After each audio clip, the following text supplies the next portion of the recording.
Hundreds of Hongkongers have rushed to buy the final edition of pro-democracy newspaper Apple Daily. The publication has announced it will close down on Saturday due to threats to employee safety and a lack of manpower. The media outlet is also under severe financial pressure after authorities used new national security laws to freeze its bank accounts. Hennessy has more from Hong Kong.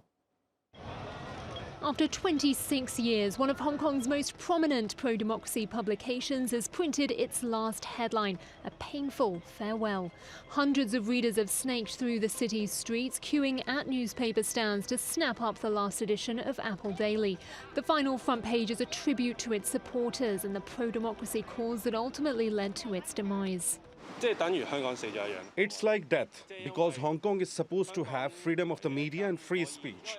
If the last organization that speaks for Hong Kong disappears, then I don't think it's suitable to live here anymore. There are no more papers that tell us the facts. The others all help the other side. They help mainland China. There are no more unbiased papers. The paper has been targeted by authorities since its founder and owner, Jimmy Lai, was arrested last year. The activist and Beijing critic has been charged under the national security law and could face life in prison. In his absence, though, Apple Daily had tried to keep operating, even as more and more of its management were detained by police. There is no more press freedom in Hong Kong. With this final edition, I can't see any future for it. I'm disappointed and angry. I don't understand why we have been closed. Normally, Apple Daily's circulation was in the tens of thousands, but a print run of 1 million copies has been snapped up overnight. Despite vocal support for the paper, though, media freedom in Hong Kong is facing an increasingly dark future.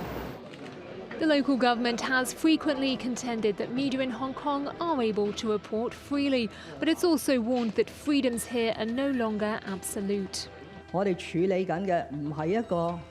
we are dealing with is neither a news outlet problem nor a news reporting problem. It's a suspicious act of endangering national security. So, our action is not attacking press freedom just because the subject organization is a news outlet and the suspects are people in charge of a news outlet. Apple Daily isn't the only organization to be targeted by authorities. Journalists at public broadcaster RTHK have found themselves in the crosshairs. Senior management has been overhauled and some shows taken off air. With the government now working on a separate fake news law, some are warning about the chilling effect on reporters. We're very worried that there are consequences for writing an article. I'm afraid it'll make society feel how I feel now, that people can be put in prison because of what they write. It's a huge worry for freedom of speech.